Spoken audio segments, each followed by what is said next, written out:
I had stuff left over in my refrigerator that was finna go bad.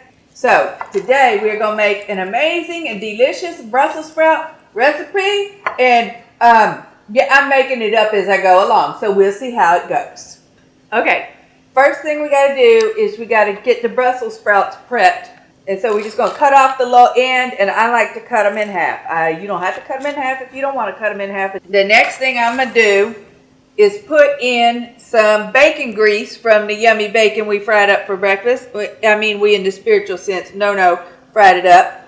And I'm putting in about 5 chopped up things of bacon. And let's see if we got it all coated good with the bacon. I don't know, we might not. Now I think that's gonna need a little more bacon. We're just trying to coat the Brussels sprouts with the bacon grease. We don't want to put too much in. And then the other thing that we're putting in is going to be about a handful of garlic. My damn jar of garlic. I can stick my hand in it if I want to. Okay. And we're going to mix this up. And let's see where we are when we get there. And we have some mushrooms finna go bad. So we're putting the mushrooms in because we don't want them to go bad.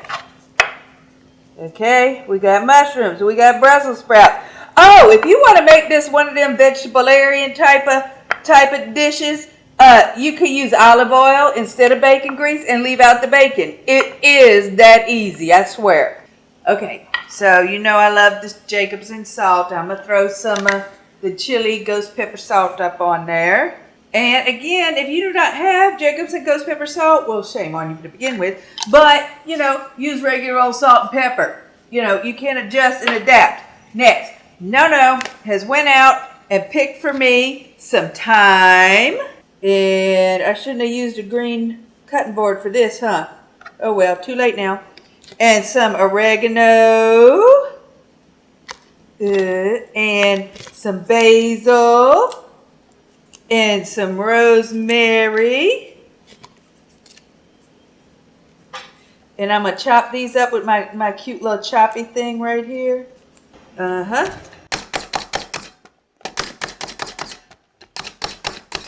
now I just had this little bit of goat butter left over. So we're just going to use that up. Of course I have my goat butter that I buy in bulk and freeze. I have preheated the oven to 375. But before we go over there, I'm going to show you because I'm making a creamy sauce because I had some of the good mozzarella finna go bad, so that's going in here. Well, I said old. It's still within its use by date, but we're going to dump this crumbled Mediterranean blend feta in there. I got about 8 ounces of the heavy whipping cream that needs to get used up. Now that's going to need a little more liquid in it. So this milk is still in good shape for another 6 days, but you know, we might as well get to using. So let's see where we get to on this. I'm going to go with that was about half a cup, 3/4 of a cup. Like I said, we're using stuff up out the fridge. I don't know how it's all going to work out, but we had to get this stuff used. So we're doing 2 things here.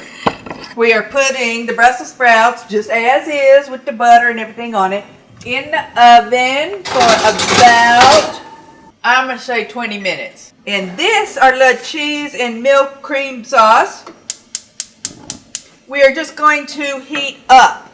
And I don't know if it's going to get too thick or what, if we're going to have to add more milk, but we will find out in just a minute when it's heated up. We got the cheese pretty well melted down.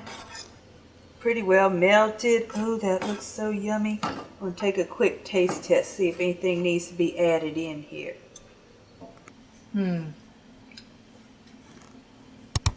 I think that Mediterranean blend feta gave it plenty of spice. I don't think we need to add anything, not even salt. And for me to not add salt to something, it must be good. This was about 25 minutes.